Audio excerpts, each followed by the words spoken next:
You're welcome back to Network Africa. The president has been speaking on his plan to transform the Nigeria police into a more professional force. According to him, part of that strategy is the deployment of 10,000 more policemen, as well as CCTV cameras across the country to enhance security. President Muhammadu Buhari made this known yesterday at the police summit in the nation's capital, Abuja, where the Inspector General of Police, Mr. Solomon Arashi, also advocated a community-driven police for the country.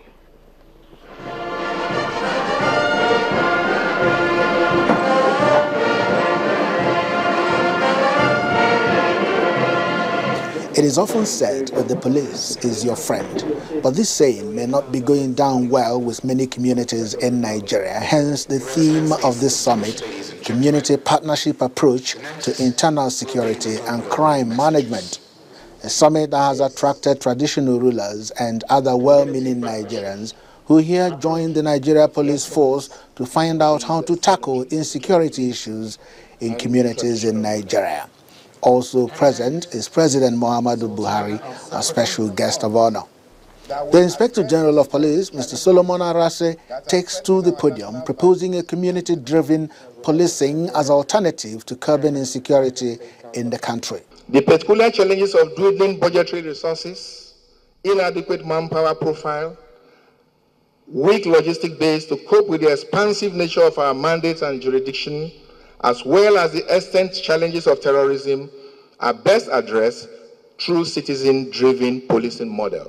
In considering the proposal for citizen-led policing framework, it is vital that the modalities for a sustainable funding strategy for the Nigerian Police Force be concurrently explored. The special guest of honor, President Muhammadu Buhari, agrees with the proposal, saying that no policing can successfully function without the support of the community. The president also identifies youth empowerment as one of his administration's approach to solving problems of insecurity in the land. While it is understandable that unemployment, illiteracy, radicalization, negative peer group influence, substance abuse, and erosion of family and moral values are social factors that underlie criminal tendencies, the reality remains that the task of addressing these challenges is that of parents, teachers, community, and the state. It is in acknowledgement of this that I have defined youth empowerment as one of the cardinal objectives of our administration. Now joining me on Network Africa to further discuss this issue is Professor Charles Dokubo, is the Head of Defense and Strategic Analysis at the Nigerian Institute of International Affairs. You're welcome to Network Africa, Professor. Oh, thanks for having me. Now, do you agree with the IGP's call for community policing, and how can that aid the battle against Boko Haram? The fact is that the formal policing, they're so engrossed with a lot of problems that they cannot on their own solve the issue of security and safety in the country. And like in most other developed and developing countries, the issue of community partnership policing has been the way policing has been adopted. So we believe that if the community becomes part of the security system, it becomes, it gives a helping hand to the police itself. Because if police are living in the community, not only living in the community, they have ears to the ground, and they're also assisted by a community policing organization, not a politicized one, but one that really comes out from the community to make sure that crime in that community is limited. It becomes easy. In other parts of the world, it has been successful. In South Africa, it has been adopted and successful. And I believe that it is well organized in Nigeria. It will help us and then make sure that the police do what they are supposed to do effectively. Now, President Buhari says 10,000 additional policemen will be employed to boost security and also reduce youth unemployment. Now, is this actually what Nigeria needs at the moment, when some activists are campaigning for better condition of service for those already employed in the force? The fact also that if you look at the number of police in Nigeria, Nigeria is under-policed anyway, and that if there's the intention of the president is to increase the number of policing, there's nothing wrong with it. There are other ways of providing for development and all that. The police issue is a very strategic issue.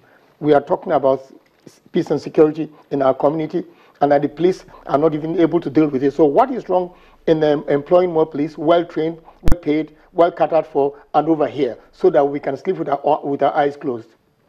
Okay. Well, I'm a bit curious. How will you assess President Buhari's anti-terror strategy so far?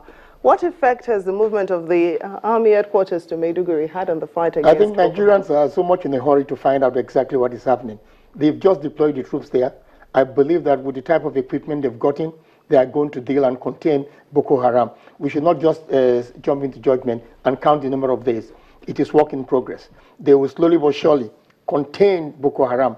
I know, because of the new equipment we've gotten and the type of training and directives that have been issued. Moving the command structure to there also enables them, because they are going to keep their ears to the ground, listen to those who are from the communities, and then, Chief of Army is also from there.